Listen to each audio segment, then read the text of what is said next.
आपको बचपन का एक गेम याद है 20 क्वेश्चंस, जिसमें आपको सिर्फ 20 सवाल पूछने का मौका मिलता था एक हिडन चीज़ को ढूंढने के लिए।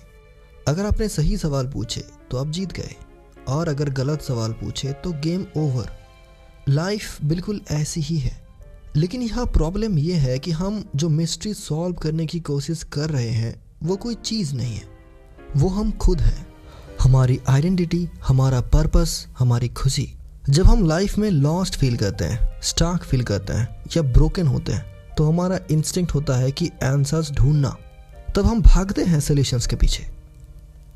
लेकिन क्या हो अगर प्रॉब्लम आंसर्स में है ही नहीं? क्या हो अगर तुम्हारा हर स्ट्रगल, तुम्हारा हर सेल्फ डाउट इसीलिए है क्योंकि तुम गलत सवाल पूछ रहे हो? आज मैं आपसे कोई हाइप की बातें नहीं करूंगा। आज हम थोड़ी साइकोलॉजी और ह्यूमन बिहेवियर के बारे में बात करेंगे। मैं आपको बताऊंगा कि कैसे आपके खुद से पूछे गए सवाल या तो आपको हमेशा के लिए फंसा कर रख सकते हैं या फिर आपको पूरी तरह आज़ाद कर सकते हैं। रात के 3 बजे जब दुनिया सो रही होती है और आप अकेले होते हो, तब एक सवाल अक्सर दिमाग में आता है, Who am I when nobody is watching? मैं सच में कौन हूँ? लेकिन इसके तुरंत बाद हम खुद से एक और सवाल पूछते हैं जो कि सबसे टॉक्सिक सवाल है, Why am I like this? मैं ऐसा क्यों हूँ? मैं इतना ओवरथिंक क्यों करता हूँ? मैं इतना सेंसिटिव क्यों हूँ? मैं लोगों को मना क्यों नहीं कर पाता? ये सवाल आपसे आंसर्स नहीं मांग रहा, ये आपको शेम फील करवा रहा है। ये एज्यूम करता है कि आप में कोई फॉल्ट है। बचपन में शायद आपने सीखा होगा कि आपके इमोशंस बहुत ज़्यादा है, या फिर आपका बोलना लोगों को पसंद ही नहीं है, तो इसके लिए आप खुद को छोटा कर लिए। आपने रूम्स रीड करना सीख लिए, मास्क पहनना सीख लिए। व्हाट इफ जिन चीज़ों से आप खुद में सबसे ज़्यादा नफरत करते हो वो आपकी वीकनेस नहीं, आपकी रेजिलियंस का प्रूफ है? आपकी सेंसिटिविटी ने शायद आपको बचाया उस वक्त जब आप फ्रेजाइल थे। तो आज से इस गलत सवाल को बदलो। Why am I like this पूछने के बजाय खुद से पूछो, What am I protecting?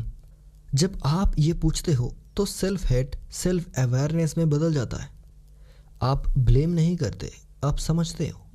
अब आते हैं लाइफ के सबसे बड़े डार्क मोमेंट्स पर। जब कुछ बहुत बुरा होता है, कोई लॉस, हार्ट ब्रेक या फेलियर, तब हमारा दिमाग एक रिफ्लेक्स एक्शन की तरह पूछता है, मेरे साथ ही ऐसा क्यों हुआ? और इसके साथ ही साथ एक और सवाल आता है, मैंने ऐसा क्या किया जो मुझे ये सज़ा मिल रहा है? हम इंसान मीनिंग मेकिंग क्रिएचर्स हैं। हमें हर चीज़ के पीछे एक लॉजिक चाहिए। हमें लगता है कि दुनिया एक कर्मा का बैंक अकाउंट है, अच्छे काम करो तो अच्छा होगा, बुरे काम करो तो बुरा होगा। लेकिन सच्चाई थोड़ा कड़वा है। सफरिंग्स हमेशा कोई सज़ा नहीं होती। कभी कभी बहुत बुरे इंसिडेंट्स बहुत अच्छे लोगों के साथ हो जाते हैं। बीमारी, एक्सीडेंट्स, हार्टब्रेक्स ये इसीलिए नहीं होते क्योंकि आप डिज़र्व करते थे, बल्कि ये इसीलिए होते हैं क्योंकि आप ह्यूमन हो और ह्यूमन एक्सपीरियंसेस से मेसी होते हैं। हर चीज़ के पीछे एक रीज़न होता है। बट ये लाइन सुनने में ही अच्छा लगता है, पर हमेशा सच नहीं होता। कुछ चीज़ें बिना किसी रीज़न के भी होती हैं। तो अब सबसे बड़ा सवाल आता है, तो इस गलत सवाल को कैसे बदले? मेरे साथ ही ऐसा क्यों हो रहा है पूछने की जगह खुद से पूछो, अब मैं इस सिचुएशन पर कैसे रिएक्ट करूं? सिर्फ ये एक सवाल आपको विक्टिम माइंडसेट से लेकर वापस कंट्रोल में लाता है। पेन को मीनिंग खुद नहीं मिलता, आपका रिस्पॉन्स उस पेन को मीनिंग देता है। एक और बहुत ही कॉमन ट्रैप है जो हम लाइफ में स्टक होते हैं तो पूछते हैं, मैं आगे कैसे बढ़ूं जब मुझे पता ही नहीं है कि आगे क्या होने वाला है? या फिर मुझे कैसे पता चलेगा कि मैं राइट चॉइस ले रहा हूं या नहीं?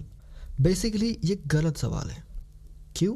क्योंकि ये एज्यूम करता है कि दुनिया में एक परफेक्ट चॉइस एग्जिस्ट करती है और बाकी सब गलत है। हम प्लानिंग करते रहते हैं, रिसर्च करते रहते हैं, प्रिपरेशन कब प्रोक्रेस्टिनेशन बन जाता है हमें पता ही नहीं चलता। हम उस फीलिंग का वेट करते हैं जिसे कहते हैं बीइंग रेडी। जैसे कि जब मैं रेडी फील करूँगा तो जॉब छोड़ दूंगा, या फिर जब मैं रेडी होऊंगा तो बिजनेस स्टार्ट करूँगा। Let me tell you a psychological fact, readiness is not a feeling, readiness is a decision. वो फीलिंग कभी नहीं आएगी। अगर ओवरवेल्म फील कर रहे हो तो फ्यूचर का पूरा ब्लूप्रिंट ढूंढना बंद करो।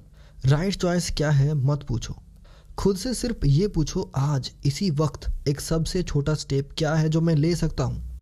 रास्ता दूर से घूरने से क्लियर नहीं होता, रास्ता उस पर चलने से बनता है। Start badly but start. Am I enough? क्या मैं काफ़ी हूँ? ये सवाल सोशल मीडिया स्क्रॉल करते वक्त या किसी ऐसे इंसान को ढूंढने वक्त आता है जो लाइफ में आपसे आगे लग रहा है। मैं हमेशा पीछे क्यों रह जाता हूँ? हम खुद को दूसरों की टाइम लाइन से मेज्योर करते हैं, पर क्या पता जिस रेस में आप खुद को हरा हुआ मान रहे हो वो आपकी रेस था ही नहीं।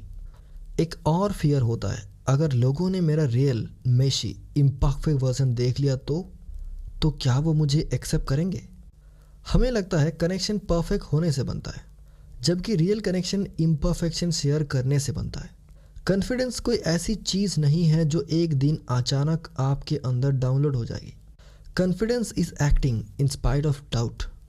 तो एम आई इनफ पूछने की बजाय खुद से पूछे, मैं सबसे ज़्यादा खुद जैसा कब फील करता हूँ।